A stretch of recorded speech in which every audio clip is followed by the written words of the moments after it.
കൊരട്ടി ചിറങ്ങരയിൽ വീട്ടിൽ വൻ കവർച്ച. അലമാരയിൽ സൂക്ഷിച്ച 35 പവൻ സ്വർണ്ണാഭരണങ്ങൾ കവർന്നു. ചിറങ്ങര സ്വദേശി പ്രകാശന്റെ വീട്ടിലാണ് മോഷണം നടന്നത്. ഇന്നു പുലർച്ചെയായിരുന്നു മോഷണം. ലോക്കറിലായിരുന്ന സ്വർണം കഴിഞ്ഞ ദിവസമാണ് ഇവർ വീട്ടിലേക്ക് കൊണ്ടുവന്നത്. ഈ സ്വർണം അണിഞ്ഞ് ബന്ധുവിന്റെ കല്യാണത്തിന് പോയിരുന്നു. തുടർന്ന് തിരികെ എത്തിയ ശേഷം സ്വർണ്ണാഭരണങ്ങൾ വീട്ടിലെ അലമാരയിൽ സൂക്ഷിക്കുകയായിരുന്നു. ഇന്നലെ രാത്രി പ്രകാശനും ഭാര്യയും ഉറങ്ങിയതിനു ശേഷം പുലർച്ചെ 2 മണിയോടെ പ്രകാശൻ വെള്ളം കുടിക്കാൻ എണീറ്റപ്പോഴാണ് റൂമിലെ ലൈറ്റ് കത്തിക്കിടക്കുന്നത് ശ്രദ്ധയിൽപ്പെട്ടത്. ഇതോടെ റൂമിലെത്തി പരിശോധിച്ചപ്പോഴാണ് മോഷണ വിവരം അറിയുന്നത്. മുറിയിലെയും അലമാരയിലെയും സാമഗ്രികൾ എല്ലാം വലിച്ചു വാരിയിട്ട നിലയിലായിരുന്നു. ഇതോടെ അലമാര പരിശോധിച്ചപ്പോഴാണ് മോഷണ വിവരം അറിയുന്നത്.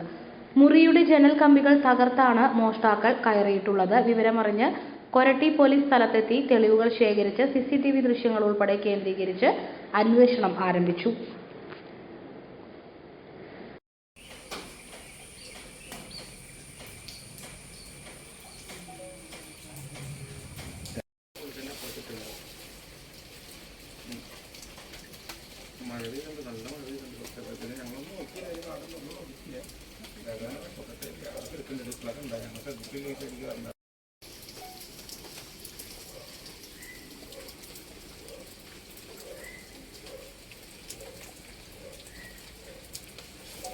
പഴയ പോലെ ഇല്ല.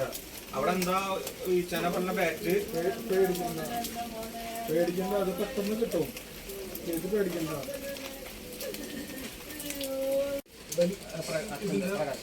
പ്രകാശം അമ്മ അങ്ങോട്ട് പോയി